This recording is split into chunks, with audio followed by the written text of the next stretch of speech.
नमस्ते। हाँ, हेलो, कैसे हैं आप सब? चलिए कहानी शुरू करते हैं। जहाँ डॉक्टर अपनी डॉक्टरनी से यानी कि तापसी से बात कर रहा होता है, तभी वो तापसी गुस्सा कर उसे कहती है कि तुमने तो अपना नंबर ही चेंज कर दिया। तापसी की बात सुनकर वो पहले तो खामोश रहता है, फिर वो कहता है, क्या तुमने अपनी भड़ास निकाल ली? वो कहती है, कुछ भी नहीं, कहती है वो। और फिर वो और कुछ कहने वाली होती है, तभी वो कहते हैं, डॉक्टर आयुष्मान, लंबी सांस लो। जब भी तुम गुस्सा होती हो तुम सांस लेना भूल जाती हो, लंबी लंबी सांसें लो। वो फिर उसके कहने के मुताबिक सांस लेने लगती है और फिर वो एकदम से उसे गले लगा लेता है तापसी को, और वो हैरान हो जाती है। वो हैरान होकर अपने आसपास देखने लगती है और वो देखकर कहती है, छोड़ो मुझे डॉक्टर आयुष्मान, छोड़िए मुझे। फिर वो कहती, छोड़ दूँगा, पहले तुम शांत तो हो जाओ। अगर तुम शांत हो जाती हो तो मैं तुम्हें छोड़ दूँगा। वैसे भी मुझे तुम्हें थामे रखने का हक नहीं है। वो जैसे ये बात कहते हैं वैसे ही तापसी उसके बाहों से जो दूर हटती है, उसे खुद से दूर करते हुए, और फिर उसे मारने लगती है। उसके सीने में मारते हुए कहती है, क्यों क्यों तुम्हें मुझे थामे रखने का हक नहीं है? क्यों तुम मुझे थाम नहीं सकते? हाँ, तब भी मुझे छोड़कर चले गए और अब भी तमाशा कर रहे हो। हाँ, तुम्हारे पास कोई बहाना नहीं है ना? तो क्या अगर मैं बहाना दूँ तो तुम उस बहाने को सुनना चाहोगी, चाहे वो सही में एक वजह हो तो? हाँ, सुनूंगी। जो कहोगे उसे सच मान लूंगी। शायद मैं यही चाहती थी उस वक्त, पर अब नहीं। अब अब बहुत देर हो चुकी है। अब ना तो मेरे पास खोने के लिए कुछ है और ना पाने के लिए कुछ है। मैं अब तुम्हें नहीं देखना चाहती।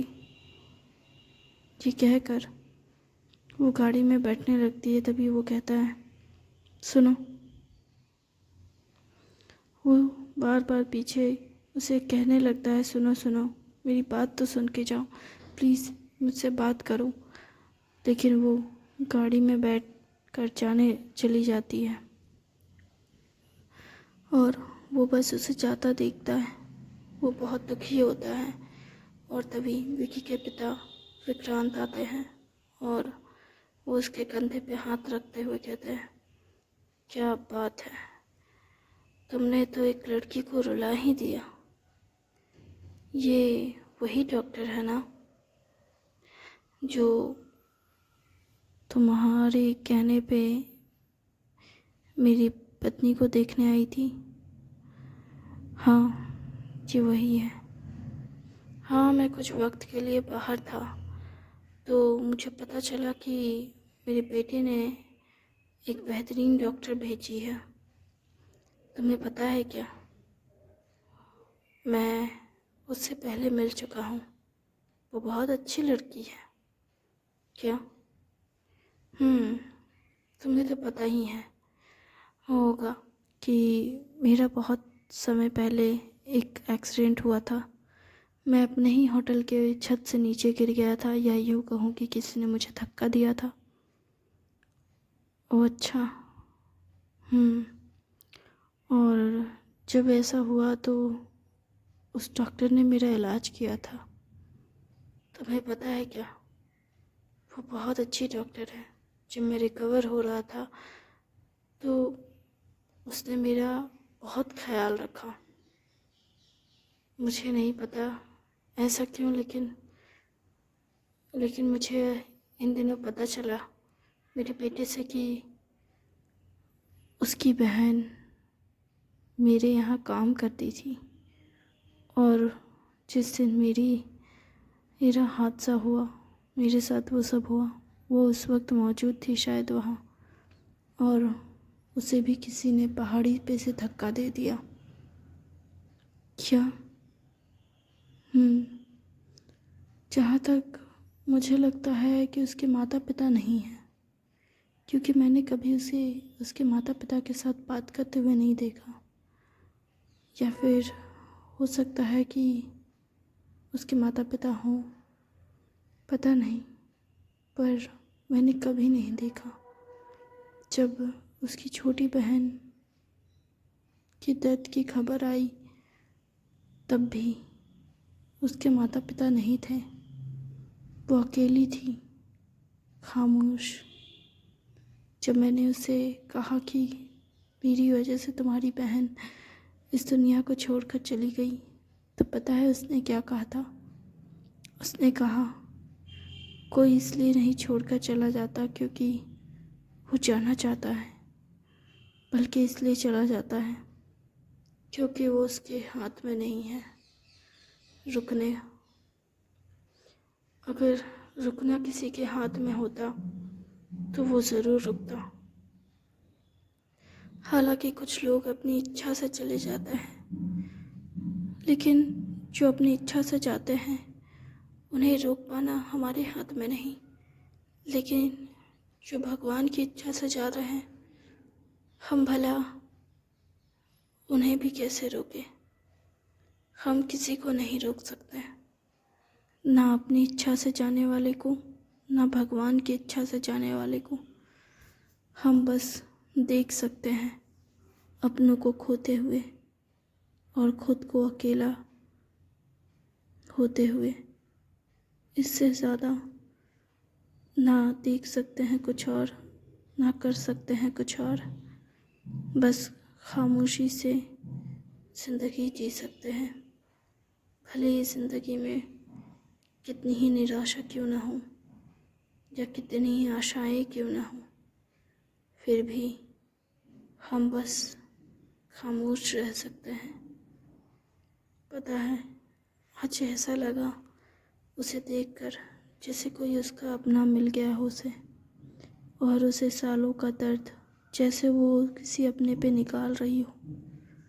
उसने कभी किसी पे गुस्सा नहीं किया, शिकायतें नहीं की, थोड़ी रूड थी लेकिन बदतमीज़ नहीं थी। इसलिए हो सके तो उसे समझ लेना, और अगर थोड़ी बहुत भी उम्मीद हो या थोड़ा बहुत भी एहसास हो तुम्हारे दिल में, तो जाकर थाम लेना उसे। एक बात याद रखना बेटा, ज़रूरी नहीं कि हर बार कोई तुम्हारा ज़िंदगी भर इंतज़ार करे। कभी कभार इंतज़ार ख़त्म करने के लिए हमें खुद दौड़कर उसके पास जाना होता है। अगर तुम जा सको तो चले जाओ, क्योंकि रुकना कभी कभार सही नहीं होता। समझ आई बात? खास करके जब पता हो कि हम जिसके पास जा रहे हैं वो हमारा प्यार है और वो हमसे भी प्यार करता है, या यूँ कहूँ कि हम उसके प्यार हैं। तो बस उस प्यार पे भरोसा करो और आगे बढ़ो। अपने प्यार के सामने झुकना कभी गलत नहीं होता। अपने ईगो को कभी अपने प्यार के आगे मत रखना, क्योंकि अगर तुमने अपने प्यार के आगे अपना ईगो रख दिया तो तुम ज़िंदगी भर दुखी रहोगे। लेकिन अगर तुमने प्यार को चुना तो तुम ज़िंदगी भर खुश रहोगे। प्यार बहुत खूबसूरत एहसास है और हर किसी को ये एहसास नहीं मिलता। किस्मत वाले होते हैं जिन्हें प्यार जैसे खूबसूरत एहसास को महसूस करने का मौका मिलता है, और बहुत किस्मत वाले और लोग होते हैं जो उस प्यार को थाम पाते हैं। वरना ज़्यादातर का जो पहला प्यार होता है वो हमेशा खो जाता है, गुम हो जाता है। पहला प्यार हमेशा अधूरा रह जाता है। अगर तुम्हारा पहला प्यार लौट कर मिला है तो उस पहले प्यार को थाम लो क्योंकि हर बार प्यार लौट कर नहीं आता। कई बार तो प्यार कभी नज़र भी नहीं आता। इसलिए अगर नज़र में आ गया है और लौट कर आया है तो उसे थाम लो। अब भी उसकी आँखों में तुम्हारे लिए प्यार है। अगर वो अब भी गुस्से में है तो वो प्यार है। कहना क्या चाहते हैं? वो मुझसे नफ़रत करने लगी है। आपको दिखता नहीं है क्या? नहीं, अगर नफ़रत है तो भी प्यार है, गुस्सा है तो भी प्यार है। लेकिन अगर बस खामोशी है तो प्यार का कोई मतलब ही नहीं। क्या मतलब? मतलब अगर प्यार से कोई उम्मीद ही ना हो तो बस खामोशी बचती है। ना सामने वाला देखता है, ना सुनता है, ना गुस्सा करता है, ना चिढ़ता है, कुछ नहीं। वो बस खामोश रहता है। चाहे तुम कुछ भी कह लो, कुछ भी कर लो, उसके होठों पे बस खामोशी रहती है। और जब कोई इंसान किसी से की बातों से कुछ भी नहीं करता, कोई भी किसी भी तरह का रिस्पॉन्स नहीं कर रहा है, ना गुस्सा, ना दर्द, ना आंसू, ना चीखना, ना चिल्लाना, तो समझ लो कि वो तुम्हें अब पूरी तरीके से तुम्हें भूल चुका है। या यूँ कहूँ कि वो अब तुमसे कोई उम्मीद नहीं रखता। पर जिस तरह से वो तुम पे गुस्सा कर रही थी, तुम्हें मार रही थी, वो अब भी तुमसे बहुत प्यार करती है। वो तुमसे शिकायतें कर रही है, तुमसे नाराज़गी की जाहिर कर रही है, लेकिन वो अब भी तुमसे प्यार कर रही है। अब भी तुम्हारा इंतज़ार कर रही है।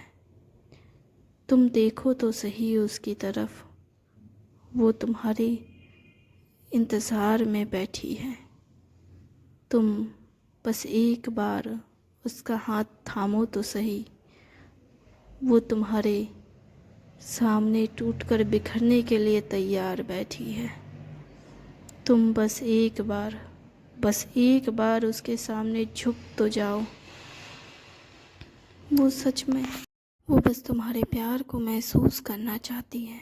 वो बस तुम्हें थामे रखना चाहती है। तुम बस एक बार खुद को भुला दो, वो ज़िंदगी भर के लिए खुद को भूल जाएगी। वो ऐसी ही होती है। तुम्हारा प्यार ऐसा ही हो जाता है जब तुम उसे थोड़ा प्यार दिखाते हो। हाँ, बस आजकल की लड़कियों की बात अलग है। आजकल कितना भी प्यार दिखा लो तो प्यार के बदले प्यार ज़रूरी नहीं मिले। लेकिन तुम जिस लड़की से प्यार कर रहे हो वो सच में बहुत प्यारी है। बस तुम्हें उस प्यार को थामने के बारे में सोचना चाहिए। पर मुझे लगता है कि मैं गलत हूँ। मैंने उसका दिल दुखाया है। मैंने उसे बिना कहे मैं चला गया था। तो क्या हो गया? किसी वजह से गए होगे? सच कहूँ तो हाँ, मेरी माँ उस वक्त इस दुनिया को छोड़कर चली गई। मेरे पिता और माता दोनों ही न्यूयॉर्क में रहते थे। मैं इंडिया आया था मेडिकल की पढ़ाई करने। हम दोनों दिल्ली एम्स में पढ़ रहे थे। हमारी मुलाकात वहीं हुई। हम दोनों एक दूसरे के प्यार में डूब गए थे। 3rd ईयर था। उस वक्त मुझे पता चला कि मेरी माँ की तबीयत अचानक से ख़राब हो गई और उनकी हालत में कोई सुधार नहीं हो रहा था, और इसलिए मेरे पिता ने मुझे बुलाया। पर जब मैं वहाँ गया तब तक मैं कुछ भी नहीं कर पाया, और उस दौरान मेरा दिमाग इतना ख़राब था कि मैं किसी को कॉल या मैसेज करके भी नहीं बता पाया कि मैं कहाँ जा रहा हूँ, क्या चल रहा है मेरी लाइफ में। मैं अपने प्यार को तक नहीं बता पाया। मुझे लगा कि कि बस ये कुछ वक्त के लिए है। मेरी माँ अचानक से ऐसे बीमार नहीं हो सकती। फिर मैं बस परेशान था और मैं बस चला गया। और जब मेरी माँ की डेथ हुई उस दौरान, या सच कहूँ तो उस हॉस्पिटल में पहुँचने से पहले ही मेरा फ़ोन चोरी हो गया और फिर मैं और ज़्यादा फ्रस्ट्रेट हो गया। विकी के पिता डॉक्टर से कहते हैं, आयुष्मान से, कि तुम्हें ये सारी बातें मुझे नहीं बल्कि उसे एक्सप्लेन करनी चाहिए, उससे कहनी चाहिए, उसे बताना चाहिए कि तुम्हें उससे कितना प्यार है, तुम उस पर कितना भरोसा करते हो और जितना वो तुम्हारे लिए तड़पी है उससे कहीं ज़्यादा तुम उसके लिए तड़पे हो। तुम्हें उसे यकीन दिलाना होगा कि तुम उससे कितना प्यार करते हो। अगर तुम अपने प्यार पे भरोसा करते हो और अपने प्यार को भरोसा दिला सकते हो कि तुम्हारा प्यार उसके लिए ना कभी कम था, ना है, ना हो सकता है, तो एक दिन वो ज़रूर तुम्हें माफ़ कर देगी। इसलिए जाओ, उसके पास जाओ, उससे बात करो, उसे अपनी फीलिंग्स दिल से बयां करो। जब कोई इंसान दिल से कुछ कहता है तो सामने वाला इंसान उसकी बात सुनता है, क्योंकि दिल से कही गई बात हमेशा दिल तक पहुंचती है। इसलिए उसके दिल को धड़काना सिखाओ, उसके दिल को सुनो, समझो। पहले शायद शुरुआत में उसका गुस्सा होगा, जैसे आज हुआ, जिस तरह से वो चीख चिल्ला रही थी वैसे होगा। एक बार नहीं, दो बार नहीं, 3 बार नहीं, शायद 10-20 बार, लेकिन एक दिन उसकी सारी भड़ास निकल जाएगी। और जब उसकी भड़ास निकल जाएगी तब वो तुम्हें शांति से सुनेगी। अगर तुम सोचोगे कि वक्त सारे जख्म भर देगा और वो तुम्हारे पास लौट आएगी तो तुम बहुत गलत हो, क्योंकि कभी कभार वक्त जख्म नहीं भर पाता, हमें खुद जा कर के मरहम लगाना पड़ता है। और उसके लिए हमें ज़्यादा कुछ करने की ज़रूरत नहीं होती है, बस सामने वाले के साथ होने की ज़रूरत होती है।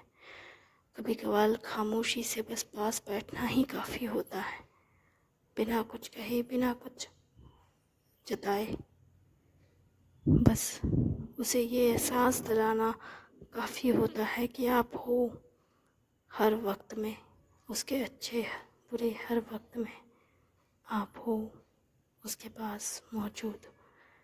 उसे ये एहसास दिलाइए कि आप उसे कितना कितना प्यार करते हैं।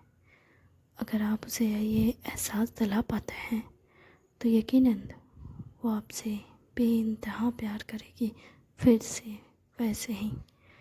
इसलिए जाइए और उससे बात कीजिए। वो जाने लगता है तो वो फिर उसका हाथ पकड़ता है और कहता है, अभी कहाँ चले? जिस पर वो कहता है, आपने तो कहा कि मैं जाके बात करूं। अरे मैंने कहा जाके बात करो, इसका मतलब ये थोड़ी ना कि अभी जाके बात करो। अभी तो वो झगड़ के गई है, थोड़ा तो माहौल शांत होने दो, कम से कम अपना काम तो ख़त्म कर लो। ओ हाँ, सही कहा, मैं अभी डॉक्टर हूँ, मैं अपनी जिम्मेदारियाँ ऐसे छोड़ नहीं सकता, अपने पेशेंट को ऐसे छोड़ नहीं सकता।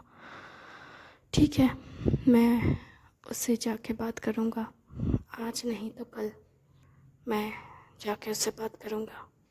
वैसे भी वो मेघालय में तो है, यहाँ से ज़्यादा नहीं तो 10 किलोमीटर दूर ही तो है। मैं उसे ढूंढ लूँगा, मैं उससे बात कर लूँगा। अरे इसमें ढूंढने और बात करने जैसी कोई बात ही नहीं है। आप बस मेरे बेटे को बता दीजिए, आप मेरा बेटा आपको उस तक पहुँचा देगा, ठीक है? और आपके रहने खाने पीने का बंदोबस्त भी हो जाएगा, आप बस हमारे होटल में रुक जाइएगा। हाँ, आप तो मार्केटिंग करने बैठ गए हैं। कितना चार्जेस लेते हैं होटल में स्टे कराने का? ये तो रूम के ऊपर निर्भर करता है ना, कि आप कैसा नॉर्मल रूम लेंगे, स्वीट रूम लेंगे या एक्स्ट्रा लार्ज रूम लेंगे, मतलब किस तरह का रूम आप प्रेफर करेंगे, रूम के ऊपर निर्भर करता है। अच्छा, तो आप ऐसे मार्केटिंग करते हैं, ऐसे बेचते हैं? देखिए, बेचना तो सब कुछ होता ही है, व्यापारी को बेचना ही तो है, व्यापार करना है। Thank you very much.